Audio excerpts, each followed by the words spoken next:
네, 지금부터 제47차 바른미래당 의원총회를 개회하겠습니다. 김관영 원내대표께서 개회 선언을 해주시겠습니다. 네, 지금부터 바른미래당 제47차 의원총회를 시작하겠습니다.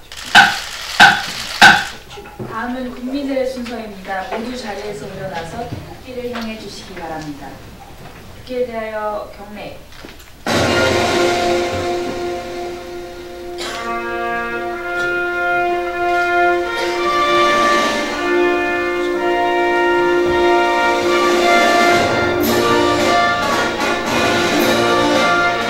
나는 자랑스러운 태극기 앞에 자유롭고 정의로운 대한민국의 무궁한 영광을 위하여 충성을 다할 것을 굳게 다짐합니다.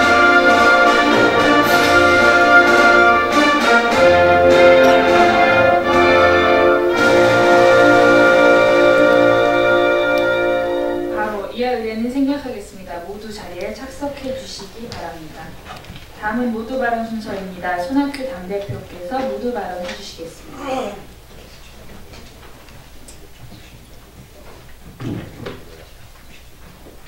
의원 여러분 안녕하십니까. 먼저 여러 가지 현안도 많고 나라가 좀 어수선합니다. 나라 정치가 온통 싸움판이 되고 있는 중인데 경제는 침체에 늪에서 빠지질 못하고 있고 민생은 탈출구를 찾지 못하는데 정치권은 온통 권력 싸움에만 몰두하고 있는 그런 느낌입니다. 자유한국당 전당대회만 보더라도 이 전당대회가 극우 극단주의의 극판이 되고 있는 느낌입니다. 탄핵 반대 세력인 태극기 부대가 지역 연설에 결집해서 자당의 대표에게 욕설과 야유를 묻는 장면을 보았습니다. 온 국민이 당황했습니다. 자유한국당 내부에서도 우려의 목소리가 나오고 있는 지경입니다. 제1야당인 한국당의 지도부가 새로운 지도부가 될 후보들은 예리한 자성의 목소리를 내기는커녕 오히려 우경화를 부채질하고 있습니다. 당장의 정치적 이익에 눈이 멀어서 우리 정치의 시계를 극단주의의 시대, 반민주의 시대로 되돌리고 있는 형태입니다. 특히 가장 유력한 후보인 황교안 전 국무총리의 행보에 걱정이 큽니다. 대한민국의 국무총리이자 대통령 권한대행으로서 국정을 책임졌던 분이 극우 극단주의의 입맛에 맞는 발언을 연일 계속하고 있기 때문입니다. 앞으로 이분이 당을 이끌게 된다면 우리나라 정치가 어디로 흘러갈 것인가 지극히 우려됩니다.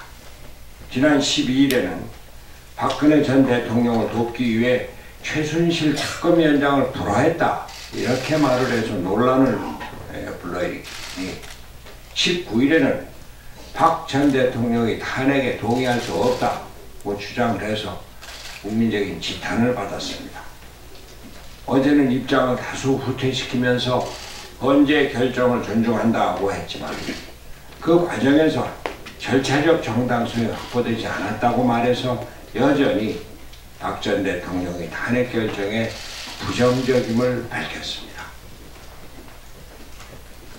제1야당은 집권 여당의 주된 카운터파트로서 건전한 비판과 견제로 국정 운영의 균형을 잡아야 할 책임이 있습니다.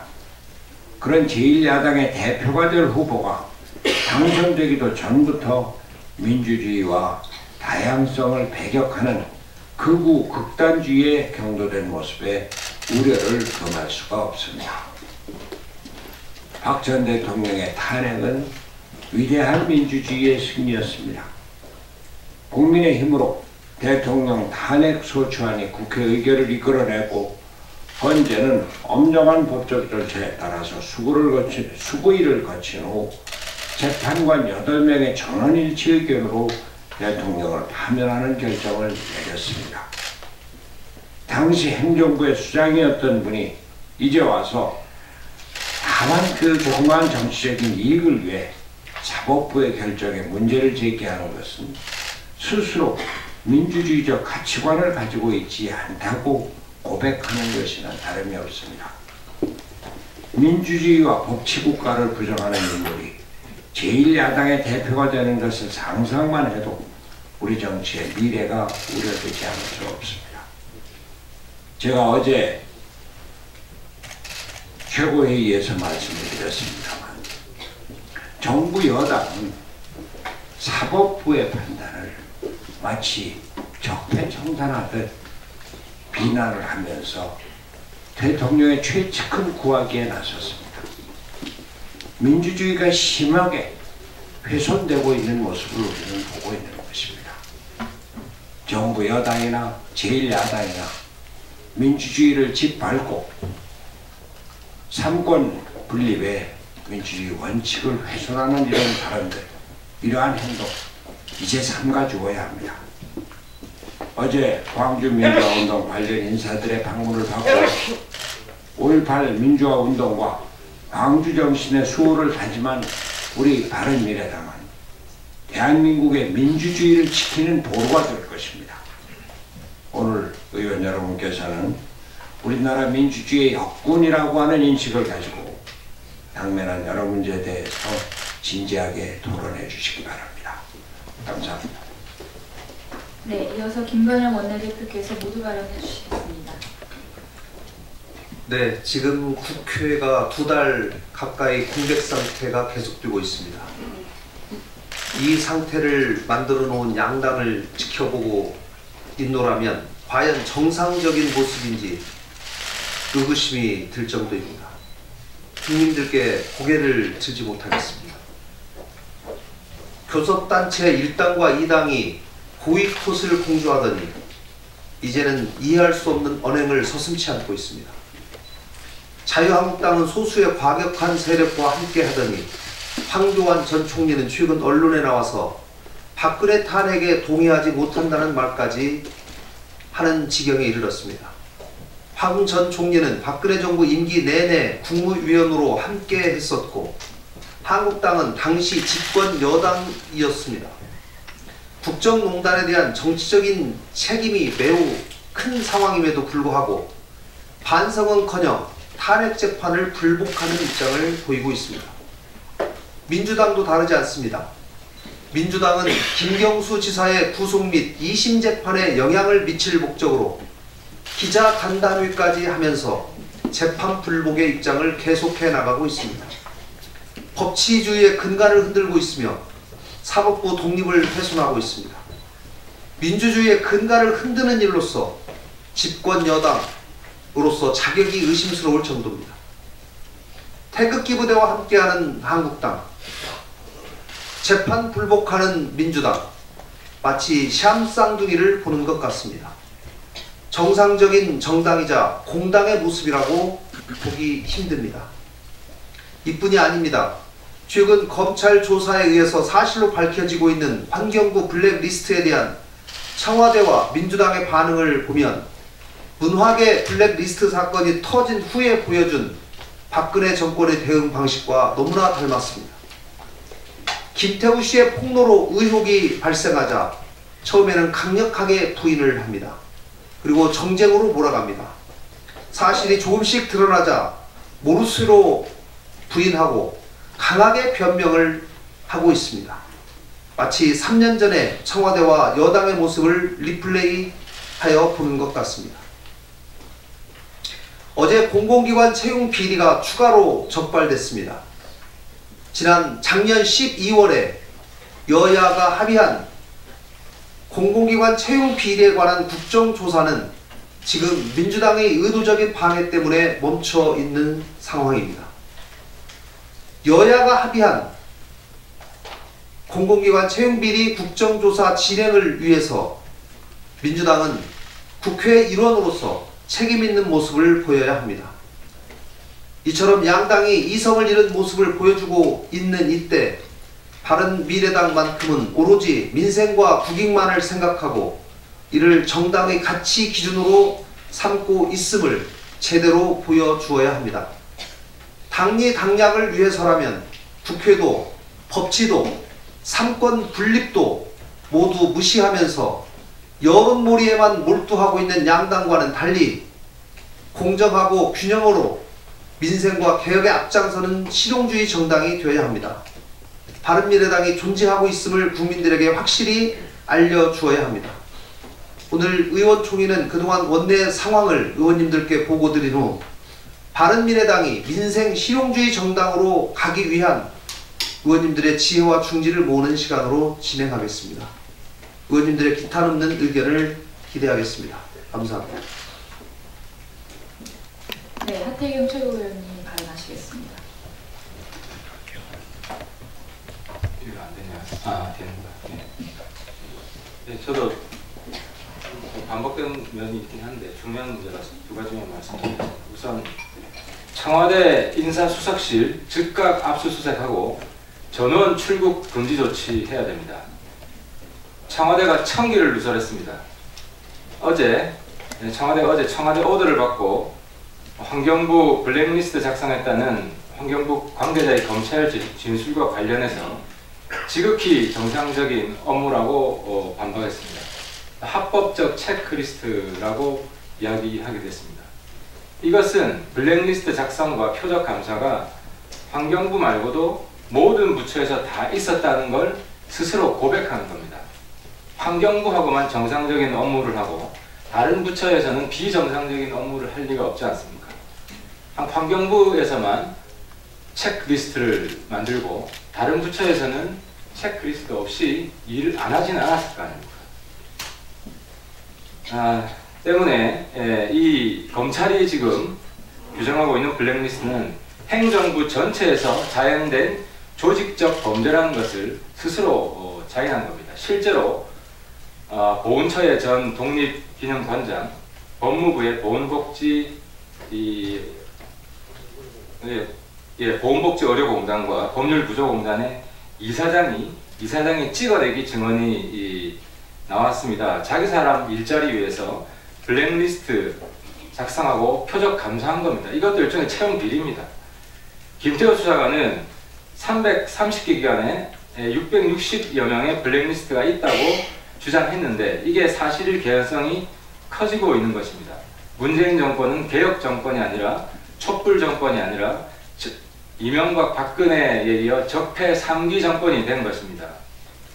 블랙리스트로 박정권 사람들은 사법부의 엄중한 심판을 받았습니다. 문재인 정부에게도 똑같은 기준이 적용되어야 됩니다. 한 가지만 더 말씀드리겠습니다. 채용 비리로 입사한 당사자 전원 해고해야 됩니다. 유백 유직, 무백 무직, 청년 취준생 사이에서 도는 말입니다. 소위 백이 있어야 취직하고 백이 없으면 취직을 못한다는 말입니다. 그만큼 채용 과정은 투명해야 되고 기회는 공정하게 주어져야 합니다. 그리고 그 공정성을 해치는 채용 비리에 대해서는 철저하게 100% 무관여 원칙이 적용되어야 합니다. 어제 정부가 발표한 공공기관 채용 비리 조사 결과를 보면 182건이 적발되었다고 합니다. 이 중에서 현재 채용 비리로 입사한 사람 중 겨우 13명만 10%도 안 됩니다. 채용 취소를 검토하고 있다고 합니다. 채용 비리는 적폐 중에 상적폐입니다. 이번 기회에 철저히 무관용 원칙을 적용해서 전원 다 해고시켜야 됩니다. 대학 입시에서는 조그만 부정이 있어도 합격이 취소됩니다. 대학 입시보다 더 중요한 채용 과정에서 문제가 있는 사람이 해고되지 않는다는 것은 국민들이 도저히 이해할 수 없는 것입니다. 동시에 이번 채용 비리에 조금이라도 연루된 공무원과 공공기관 직원들 모두 다 일벌백계 해야만 앞으로 똑같은 일이 벌어지지 않을 것입니다. 마치겠습니다. 네, 다음으로 이찬열 위원장이 발언하시겠습니다. 네, 수원시 장안구 출신 이찬열입니다. 서울은 조금 지났지만 서울 민심부터 잠깐 얘기하겠습니다. 제가 느낀 바로는 국회는 빨리 자진 해산하라 라는 느낌을 제가 받았습니다. 국민이 정치를 외면하고 불신하도록 자처한 가장 큰 책임은 우리 국회에 있다고 저는 볼 수밖에 없습니다. 무엇보다 가장 큰 책임은 자기 밥그릇 챙기기와 정쟁에만 몰두하며 식물 국회를 만들고 있는 더불어민주당과 자유한국당 거대 기득권 양당에 있습니다. 국회 파행이 길어지면서 중요한 법안 처리도 늦어지고 있습니다. 특히 초등학교 1, 2학년들 방과 후 영어 수업 재개가 어려워져서 대단히 지금 안타까운 상황에 와 있습니다. 교육부는 2014년 초등학교 1, 2학년에 대한 방과 후 영어 수업 금지를 추진했고 학부모들의 반발로 시행 시기를 3년 늦춰 작년부터 시행을 했습니다. 하지만 법 취지와 달리 영어 사교육비만 늘리는 결과를 초래하고 있었습니다. 따라서 국회 교육위원회에서는 작년 12월 26일 초등학교 1, 2학년 방과 후 영어 수업을 허용하는 공교육 정상화 촉진 및 선행교육 규제에 관한 특별법, 즉 선행학습금지법 개정안을 통과시켰습니다. 하지만 그 이후 국회 파행이 계속되면서 법사위와 본회의가 열리지 못해 보안 통과가 지금까지도 지연되고 있습니다. 시간이 없습니다. 새 학기가 12월밖에 남지 않았습니다. 서로 싸우느라 국회를 열지 않으면 그 피해는 우리 국민들, 특히 우리 아이들에게 돌아갑니다. 국회의 문은 2달째 닫아놓은 채 사법부 때리기, 김경수 구하기에 여념이 없는 민주당, 당대표 뽑는다며 온갖 막말 퍼레이드를 하고 있는 한국당, 정말 부끄러운 줄 알아야 합니다. 민주당과 한국당은 당장 국회를 정상화하고 우리 바른미래당에서 추진하고 있는 시급한 민생 경제 법안을 처리할 것을 강력하게 촉구합니다. 이상입니다. 네, 지금부터 우리 당 국회 상임위원회 간사 의원님들로부터 상임위 주요 현안 및 국회 정상화 촉구 릴레이 발언이 있겠습니다. 먼저 문체위의 이동석 간사님부터 발언하시겠습니다. 예, 지난 8일에도 원내대책위에서 말씀드렸지만 거대 1, 2당의 이속만 노리는 당리당략 때문에 국회가 지금 파행 중에 있습니다. 특히나 제가 간사로 있는 문화체육관광위원회에서는 지난 1, 2월 동안 민생 이슈 중심에 내내 있었습니다. 따라서 논의할 사항마다 여러 가지인데도 오늘은 시간 관계상 중요한 현안 한 가지만 말씀드리겠습니다. 바로 체육계 성폭력 문제입니다. 지난 1월 쇼트트랙 심석희 선수의 용기 있는 폭로로 체육계 내 상습 폭행과 성폭력 문제가 공론화되었습니다. 문제는 이런 지속적으로 이게 발생하고 있고 그럴 때마다 정부는 여러 차례 성폭력 근절 대책을 내놓았지만 그간 내놓은 대책들은 유명무실하겠단 말입니다. 지난 1월 24일 우리 당 체육계 성폭력 근절 특별대책위원회 소속 우리 의원님들과 손학규 대표님과 함께 진천 선수촌을 찾았습니다. 선수들이 진짜 원하는 것이 무엇인지 현장에서 목소리를 다 잘 들었습니다. 이에 따라 우리 당은 다음 날인 1월 25일 날 성폭력 범죄자 완전 퇴출 및 징계 대상자 정보 공유, 피해자 치료 지원, 훈련장 범죄 예방 강화, 설계 등의 내용을 담은 국민체육진흥법과 학교체육진흥법, 학원 설립 운영 및 과외 교수에 관한 법률, 이렇게 체육계 성폭력 근절 3법을 발의했습니다. 체육계 성폭력 문제가 연일 국민적 분노와 원성을 높아지고 있는 상황에서 우리 당이 훌륭하게 대책을 내놓았지만 거대 양당의 정쟁으로 법안조차 상정하지 못하고 있는 실정입니다. 저도 답답하고 우리 당도 답답하고 국민도 답답합니다. 하루속히 2월 국회를 열어서 체육계 성폭력 근절법을 통과시켜야 한다고 거듭 말씀드립니다. 그리고 한 가지만 더 말씀드리겠습니다. 언론 방송의 일초는 우리나라의 천일과 마찬가지입니다. 그런데 요즘에 계속 방송이 편파 보도 방송으로 있어서 우리 당의 편파 방송 대책위원회를 구성해야 된다고 건의드립니다. 왜냐하면 요즘에 방송을 보면 일당 이당만 조명해주고 있습니다. 우리가 엄연히 교섭단체입니다. 일당 이당만 방송하고 교섭단체는 방송을 안 하고 있습니다. 그리고 하면은 비교섭단체인 평화당과 정의당을 묶어서 방송을 하고 있는 형태입니다. 이것은 정말 잘못된 관행이고 아직까지 그런 예가 없었습니다. 그래서 저는 우리 지도부한테 오늘 건의합니다. 편파방송 대책위원회를 구성해서 우리 의원들이 방송국을 방문해서 항의 방문하고 이걸 개선토록 조치해야 된다고 생각합니다. 이상입니다. 네, 다음으로는 환노위의 김동철 간사님 발언하시겠습니다.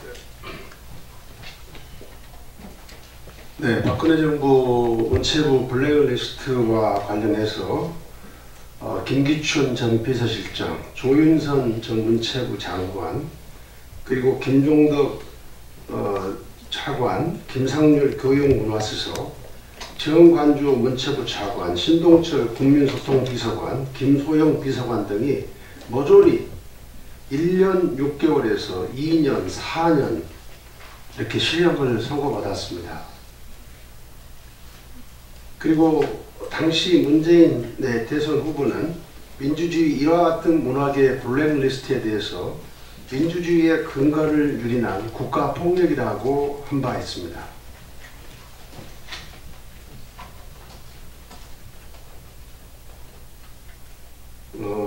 언론에 작년 8월 환노위 상임위에서 환경부 장관과의 질문을 통해서 환경관리공단 임명 권한이 장관에게 없다. 장관은 인사에 전혀 관여하지 않고 형식적인 절차만 취한다고 답변을 이끌어낸 한 야당 의원이라고 언론에 보도가 되는데 그 야당 의원이 접니다. 예.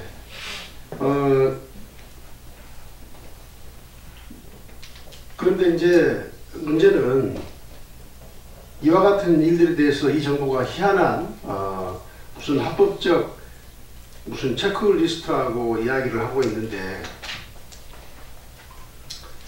사퇴할 때까지 무기한 감사, 이게 지금 이 문건이 검찰이 복구한 겁니다. 자기들은 전부 삭제해 버렸는데 검찰이 복구한 블랙리스트 문건에서 그렇게 밝혀진 겁니다. 사퇴할 때까지 무기한 감사를 한다. 그 없이 고발 조치한다. 그리고 당사자가 사퇴하지 않으면 관련 부서 직원들에게까지 책임을 묻겠다. 이런 내용들이 들어가 있어서 청와대가 규정한 정부기관이 조직적으로 개입한 것이기 때문에 이것이 문재인 정부의 블랙리스트라고 하는 것은 그 어느 누구도 부인할 수 없을 것이라고 생각합니다. 다음에 330개 공공기관 660명의 기관장과 감사에 대해서 이 정부가 전부 성향을 분석 파악을 했습니다. 따라서 이것도 이 문재인 대통령이 규정한 결국 민간인 불법 사찰에 해당하는 것이 뭐 이론의 여지가 없다는 말씀을 드리겠습니다. 다음에 이제 또 노동과 관련해서는 지금 최저임금 결정구조 개편하는 것과 그다음 이번에 탄력근로제 이제 확대 문제가 있습니다만 이 문제는 지금 최저임금 결정구조 개편에 대해서는 이 정부가 아직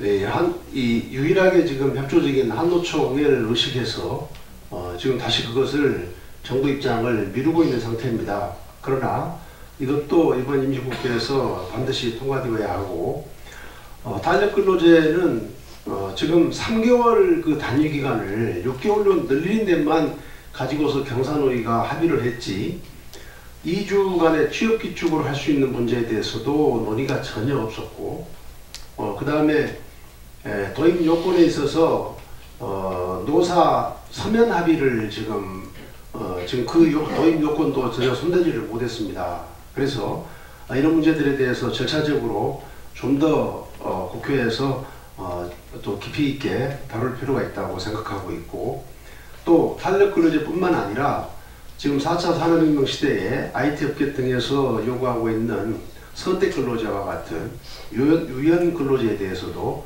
적극 도입을 해야 된다. 저는 그렇게 보고 있습니다. 이상입니다. 네, 다음으로는 법사위 오신환 간사님 발언하시겠습니다. 예. 그 이중적이며 뻔뻔한 정부 그리고 집권 여당과 후한무치한 한국당으로 인해 국회가 계속 파행 중에 있습니다. 그 환경부 블랙리스트의 몸통은 청와대였다는 것이 밝혀졌음에도 불구하고 민주당과 청와대 반응은 참 이해하기 어렵습니다. 계속적으로 블랙리스트를 체크리스트라고 주장하다가 국민의힘으로 블랙아웃 됐다는 점을 경고하는 바입니다. 지금 법사위에도 산적해 있는 민생 개혁 법안을 한 글자도 논의조차 못하고 있습니다. 특히 재벌개혁을 위한 상법 그리고 시장 중심 구조 조정을 위한 일명 제200법 채무자회생법을 시급히 통과해야 합니다. 또한 사개특위에 지금 검경 소위, 법원 소위도 회의를 개회하지 못한 지 벌써 3주째 돼가고 있습니다. 검찰, 경찰 개혁 소위는 지난 1월 15일 날 6차 회의를 마지막으로 회의를 열지 못하고 있습니다.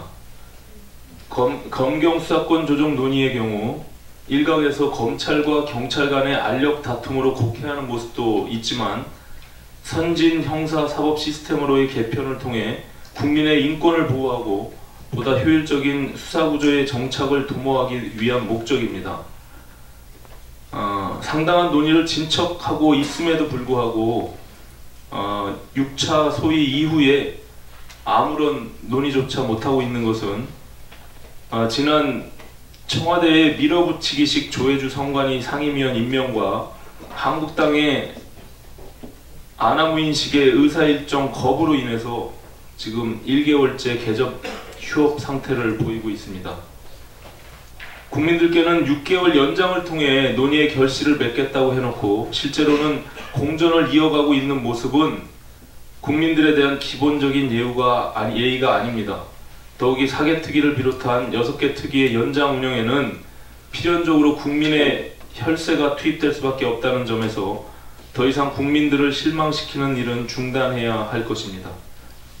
민주당과 한국당은 조속히 국회 정상화에 참여해 주시기 바랍니다. 네, 다음으로 정무위의 유희동 간사님 발언하시겠습니다.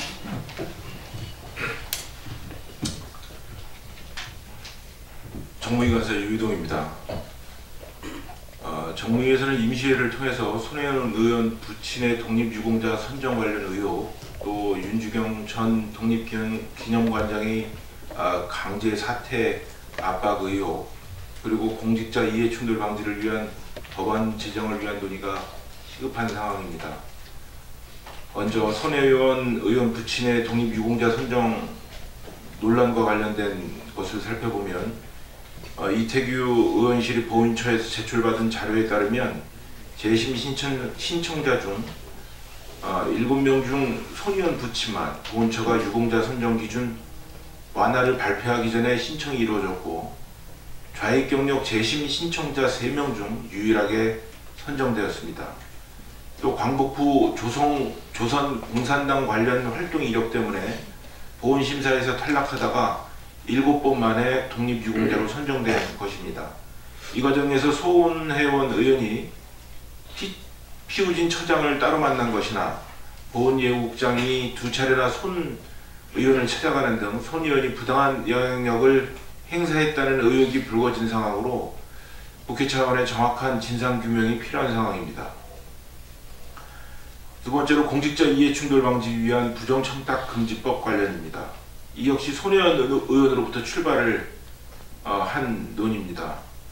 그렇지만 지금은 한국당의 의원들에게까지도 번져져 있는 상황입니다. 국회의원 정보 시스템에 따르면 부정청탁 및 금품 등 수수의 금지에 관한 법률 일부 개정안은 안철수 의원, 권은희 의원, 신창현 의원이 각각 대표 발의를 했고 최이배 의원은 공직자의 이해충돌방지법안이라는 별도 제정안을 내는 등 다수의 관련 법안이 발의되어 있는 상황입니다. 우리 당 차원에서 마련한 부정청탁법 개정안의 주요 내용은 공직자 등의 가족 등 사적 이해관계자가 직무 관련자인 경우 소속 기관장에 신고하고 고위공직자로 임용되거나 취임하기 전 3년 이내에 민간 부분 업무활동 명세서의 공개 등의 내용인데 임시회를 속히 열어서 공직자의 이해충돌 방지를 위한 제도적 장치를 논의하고 또 마련하는 것이 매우 시급하다고 판단이 됩니다. 짧게 민주당과 자유한국당에게 한 말씀 드리겠습니다. 경상남도 도정마비를 이유로 김경수 지사를 구하는데 온 당력을 쏟고 있는 민주당은 국정마비는 왜 안 보이는지 이 부분에 대한 분명한 답을 해야 될 것입니다. 또 정부와 민주당의 그 실정들을 자유한국당의 보이콧 한 번으로 모두 다 가려졌습니다. 민주당의 이중대라는 이야기를 들을 만합니다. 이 사실을 분명히 인식하시기 바랍니다. 이상입니다. 네, 다음으로 기재위의 김성식 간사님 발언하시겠습니다. 네, 기획재정위 관련 사항 말씀드리겠습니다. 새해 들어 경제 지표들이 나빠지는 것이 확인되고 있고 고용은 계속 참사 수준을 이어가고 있습니다. 홍남기 기획재정부 장관은 작년에 연말에 청문회를 통해서 연말에 임명이 되었는데 아직까지 한 번도 업무 보고를 하지 않은 상태입니다. 경제 지표가 나빠지고 있는 가운데 국민의 대표기관인 국회가 관련 장관을 국회에서 불러서 여러 가지 상황을 점검하고 따지는 것은 가장 기본적인 책무라고 할 것이고 여기에 어떤 이유가 있을 수가 없습니다. 그러나 1월 달에는 민주당이 국회를 거부했고 2월 달에는 자유한국당이 거부함에 따라 계속 경제는 나빠지고 정부는 잘못된 정책을 계속하고 있는데 국회의 역할을 제대로 못하고 있는 상황이 되고 있습니다. 이유야를 막느라고 빨리 국회를 열어야 합니다. 민주당이 1월 국회를 거부하게 됐던 주요 배경 중에 하나는 잘 아시다시피 신재민 전 기획재정부 사무관의 폭로와 연관되어 당시 만약에 국회가 열리게 된다면 그 사안이 중요한 국민적 현안으로 떠오를 것을 우려해서 사실은 안 한 측면도 있습니다. 이미 그 관련 사안 중에서 KTNG 임원에 대한 인사개입 문제라든가 적자 국채 발행과 연관된 압력이라든가 이런 문제는 제대로 따져봐야 될 사안입니다. 그런데 주요 관련자들이 다 전직 장관 혹은 전직 청와대 간부들이기 때문에 그냥 기재위 차원의 일반적 회의로서는 잘 안 되기 때문에 청문회를 해야 된다고 저희 당은 계속 주장해 왔으나 회피해 오고 있습니다. 자기 당이 불리할 때는 불리한 현안이 있을 때는 국회를 안 열어도 된다는 것이 민주당의 원칙인지 되묻고 싶습니다. 그리고 경제가 나쁘다고 맨날 말로만 정쟁적인 이야기를 하면서 정작 국회를 열지 않고 있는 자유한국당 과연 책임 있는 태도인지 묻지 않을 수 없습니다. 그런 가운데 이제 소득주도 성장이 사실상 성과를 거두지 못하게 되자 은근슬쩍 이제 토목주도 성장으로 세금주도 성장으로 바꾸고 있습니다. 예비타당성 제도는 그것을 예비타당성 조사를 하고 나서도 얼마든지 지역균형 발전의 논리에 따라서 감안해서 그 사업을 시행할 수도 있습니다. 아예 이타 자체를 면제한다고 하는 것은 국민의 세금을 자기들 쌈짓돈처럼 쓰겠다는 것밖에 아니고 표를 자극하면서 잘못된 재정정책으로 가는 것이죠. 필요한 생산성 향상이나 사회적 안전망 강화라고 하는 체계적인 경제정책은 수행하지 못하면서 땜질 처방을 하고 있는 것입니다. 어쨌든 소득주도 성장마저 자기들 스스로 잘 안 되니까 토목주도 성장, 세금주도 성장으로 가는 모습 국민들께 우리는 반드시 국회의 여러 활동을 통해서 제동을 걸어야 될 것이라고 생각합니다. 끝으로 세수 추계에 관해서 한 말씀 드리겠습니다. 7년째 세수가 예산 대비 실제 세수는 큰 오차를 낳고 있습니다. 작년에는 무려 그 오차가 약 10%입니다. 25조가 넘는 그 금액입니다. 이런 것은 국민들에게는 세율과 별도로 더 많은 세금이 거둬지는 측면에서 엄청난 실질적인 압박이 되고 있는 것이고 국가재정정책의 기준이 헷갈리게 되기 때문에 무엇이 균형 예산이고 무엇이 적자 예산이고 무엇이 확대 예산인지를 가늠할 수 없게 되는 그러니까 재정정책 기초가 무너지는 것을 의미하게 됩니다. 근데 어쨌든 경제정책이 잘못되니까 재정으로 어떻게든 틀어막으려 하는 이제 이 정부 입장에서도 이제 세수 추계 문제를 이렇게 반복할 수는 없다고 생각하고 있을 겁니다. 이 문제는 개선이 돼야 되는데요. 제가 국가재정법 개정안을 이미 내놓은 상태에 있습니다. 세수 추계 분석 보고서를 예산안을 제출할 때 국회에 반드시 제출하도록 하고 세수 추계의 근거, 또 전년도 세수 추계가 예산 당시와 차이 나는 부분에 대한 근거 설명 등을 요구하는 내용입니다. 원내 지도부에서는 이것을 중점 법안으로 채택해서 앞으로 국회가 열리면 바로 당에 좀 전력을 다해서 처리할 수 있도록 함께해 주시면 고맙겠습니다. 이상입니다. 네, 다음으로 교육위의 임재윤 간사님 발언하시겠습니다. 네, 교육위원회 말씀드리겠습니다. 크게 세 가지인데요. 첫째는 우리 이찬열 위원님께서 말씀하신 대로 공교육 정상화법이 되겠습니다.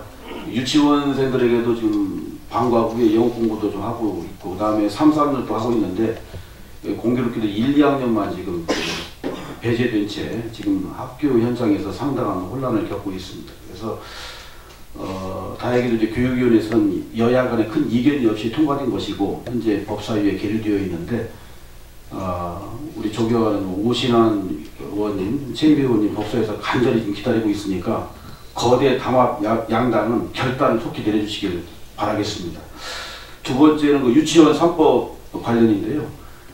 제가 작년 12월 27일 대표 발의해서 교육위원회 전체 회의에서 이찬열 위원장님 결단으로 패스트트랙으로 지정되지 않았습니까? 네, 이제 57일이 지났는데 한 번도 그 이후에 이제 논의된 적이 없습니다. 그래서 패스트트랙을 지정해서 330일을 마냥 기다리자는 것이 아니라 가급적이면 국회가 열었을 때 다시 한번 논의해서 합의 처리를 시도하고자 하는 것이기 때문에 역시 거대 담합 양당은 결단을 내려가지고 국회에서 조속한 심사가 이루어질 수 있도록 협조해 주시길 촉구하고요. 세 번째는 학교 보건법입니다.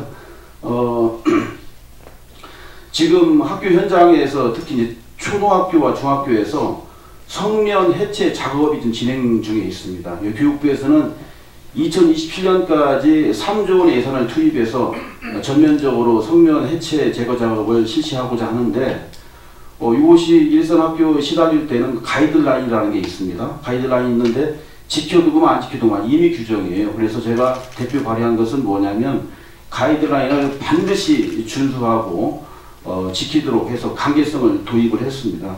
그렇게 되면 1급 독극물인 그 성면 해체 작업할 때 확실하고도 안전하게 제거할 수 있지 않겠나 하는 것을 주장하는 것이기 때문에 역시 이것도 역시 국회가 열려야 논의될 거 아니겠습니까? 끝으로 요구합니다. 거대 타막 양당은 이런 국민들의 원성과 외침을 외면하지 마시고 결단 내려주시면 감사하겠습니다. 이상입니다. 네, 다음으로 과방위의 신용현 간사님 발언하시겠습니다. 예, 과방위 간사 신용현입니다. 과방위에서는 하루속히 회의를 열어서 방송의 독립성과 공정성을 위한 방송법 처리, 일몰 기한을 넘긴 유료 방송 합산 규제 문제 해결, 그리고 KT 화재 관련 청문회를 개최해야 합니다. 더불어민주당은 야당 시절에 박근혜 정권의 언론 장악 방지를 위해서 방송의 독립성과 공정성 실현을 당론으로 내세우면서 방송법을 발의했습니다. 국회의원 161명이 동참을 했습니다. 하지만 여당이 되자 입장을 바꿔서 법안을 지연시키는 이중성을 보였습니다.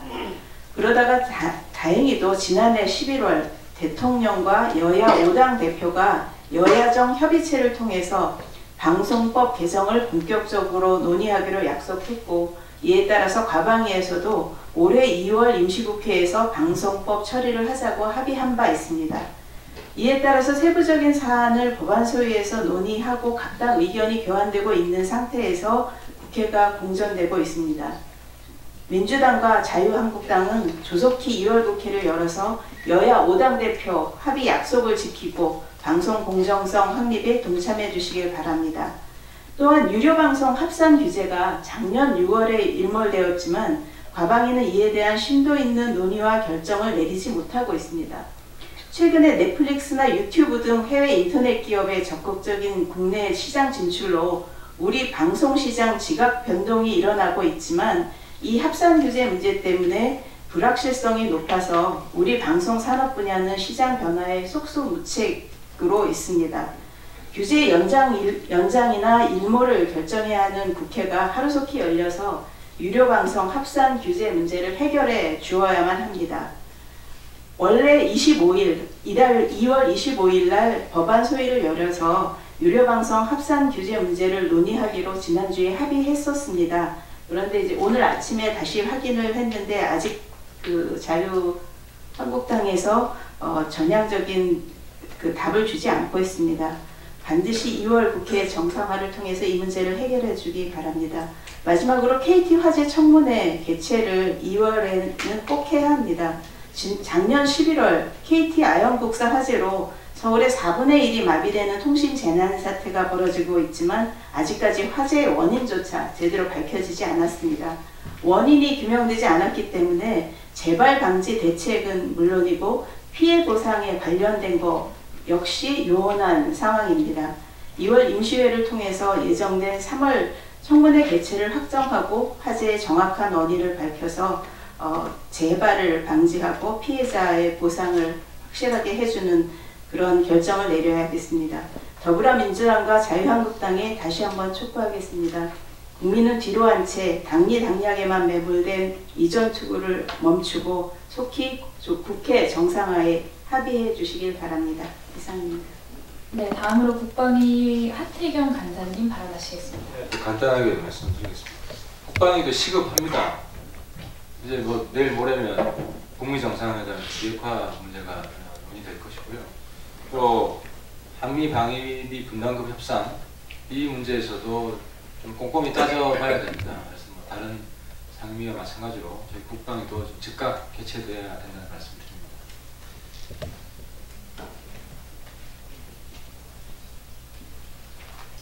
네, 다음으로는 행안위의 권은희 간사님 발언하시겠습니다. 네, 1월 국회를 보이콧한 더불어민주당이 2월이 되면서 국회 운영과 관련된 입장을 적극적으로 내고 있습니다. 하지만 더불어민주당의 이런 입장에 대해서는 전혀 믿을 수가 없는 상황입니다. 안행위에서는 대법원장 추천의 선관위원에 대한 인사청문 시한이 2월 25일까지입니다. 하지만 더불어민주당으로부터 어떠한 일정에 대한 협의 제안도 받지 못했습니다. 어제 우연히 더불어민주당 홍익표 간사를 만나서 2월 25일 바로 코앞으로 다가왔는데 왜 일정에 대한 협의를 하지 않느냐라고 물었더니 자유한국당이 안 한다고 하는데 이걸 할 필요가 있느냐라고 얘기를 해서, 그렇다고 하더라도 하고자 하는 의사가 있다면 저희 당이라도 일정 협의를 하자고 요청하는 게 기본 자세 아니냐라고 촉구한 바가 있습니다. 또한 5.18 민주화운동에 관한 특별법 개정안과 관련해서 공동 발의를 연일 외치고 있지만, 실은 우리 바른미래당의 김동철 대표가 이미 20대 국회 초반에 공연히 5.18 민주화운동을 부인하고 왜곡 날조한 자에 대한 처벌 규정에 대한 개정안을 입법 발의한 사실이 있습니다. 더불어민주당이 이에 대해 진정성 있는 심사 통과 의지가 있다면 바로 시급히 국회를 열어서 심사 처리하면 되는 것입니다. 더불어민주당이 국회 운영의 의사가 1월에 이어서 2월에도 여전히 없는 것이 아닌지 의심스러운 상황입니다.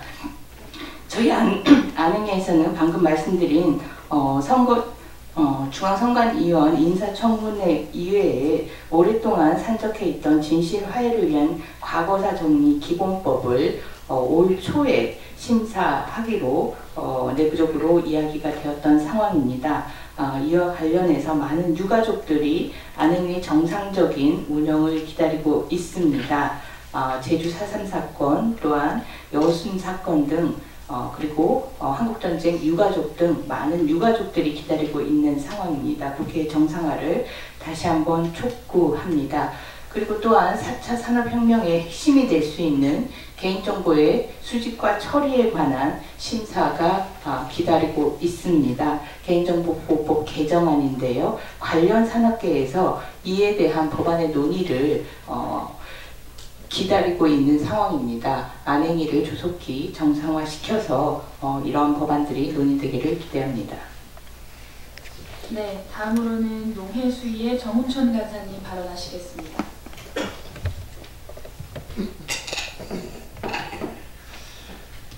농해수위도 국회 참 빨리 열려야 합니다. 5년마다 재설정되어 오고 있는 쌀 목표 가격이 최소한 2월달 안에는 결정이 되어야 이 직불금을 농가한테 지급을 해야 되는데 답답한 상황입니다. 너무 답답해서 농해수위 간사들이 쌀 목표 가격을 22만 6천 원을 제안을 했고, 또 거기에 아울러서 직불재개편, 쌀 중심에서 농가 중심으로 이렇게 직불재를 개편하는데 2.4조 원에서 3조 원 수준으로 결정을 요구했습니다. 아울러서 시장격리제도, 휴경제, 생산조정제 등을 법제화하는 것으로 제안을 했는데, 저는 문재인 정부에게 다시 한번 강조하고자 합니다.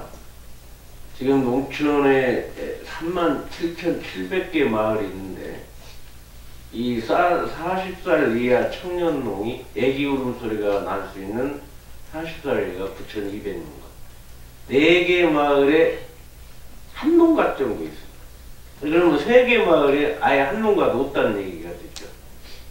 농가소득이 도시가구 소득의 60%, 도시가구 소득이 6천만 원인데 농가소득은 3,800만 원이기 때문에 이 문제를 근본 해결을 하는 미래 비전과 미래 정책을 세우지 않으면 농촌이 완전히 붕괴되고 있습니다.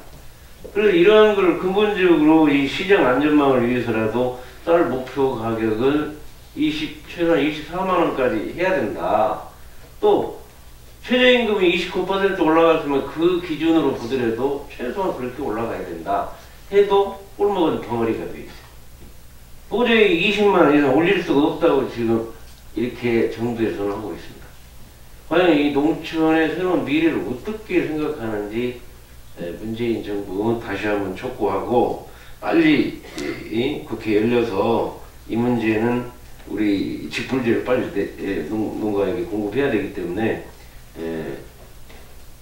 이것만이라도 국회가 꼭 빨리 열려서 결정해 주시기 바랍니다. 네, 다음으로 복지위의 최소자 간사님 발언하시겠습니다.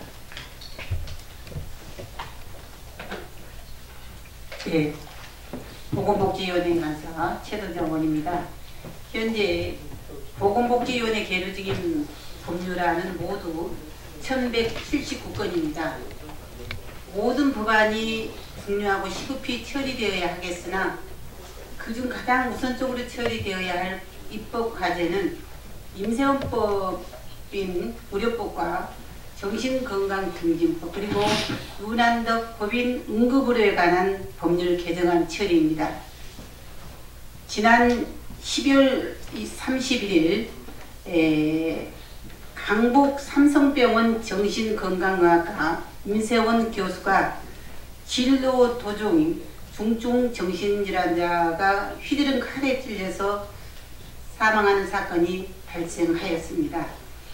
사고 이후 의사에게 안전한 진로 환경을 보장해야 한다는 요청이 강하게 제기되었으나 의료기관 내 청원경찰과 안전 전담 요원을 배치하는 의료법 개정안은 처리가 안 되고 있습니다. 또한 임세원 교수님의 뜻과 같이 정신질환자에 대한 편견과 차별을 금지한 정신건강 증진 및 정신질환자 복지 서비스 지원에 관한 법률 개정안도 현재 상임위에서 논의조차 못되고 있습니다.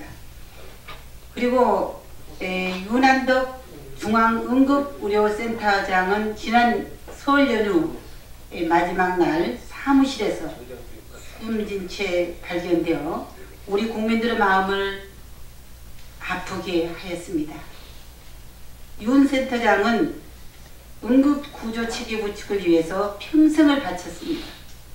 이러한 고인의 뜻과 같이 불합리한 응급구조 체계 개선 내용이 담긴 응급의료에 관한 법률 개정안도 처리되지 못하고 현재 계류 중인 상태입니다. 하루빨리 국회를 정상화하여 본 법안들을 신속하게 심의 의결함으로써 국민들의 요청에 응답해야 할 것입니다. 이상입니다.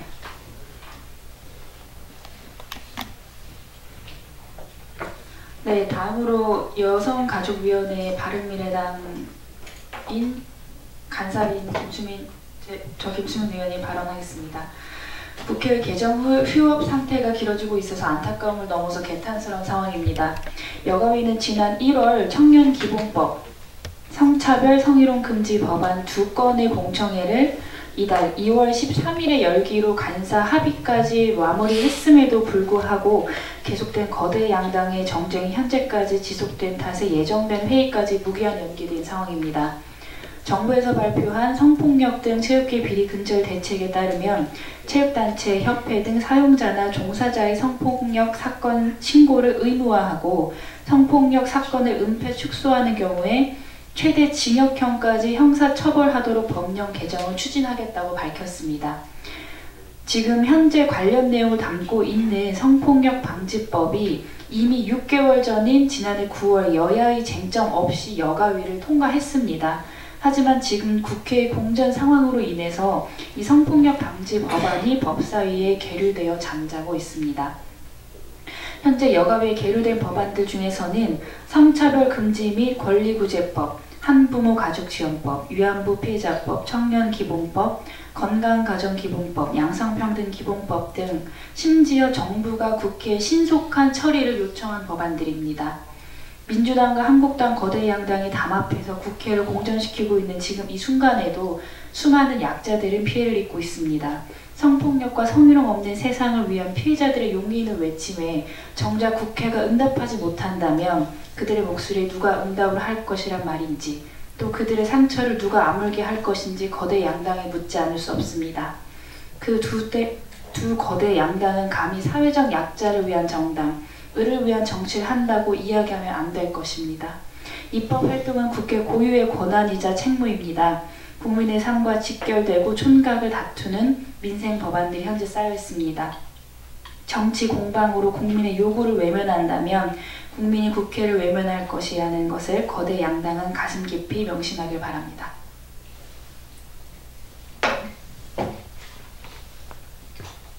지금 상임위 간사 의원님들로부터 임시국회 정상화 촉구 발언이 있었습니다. 준비를 해주신 간사님들 감사드립니다.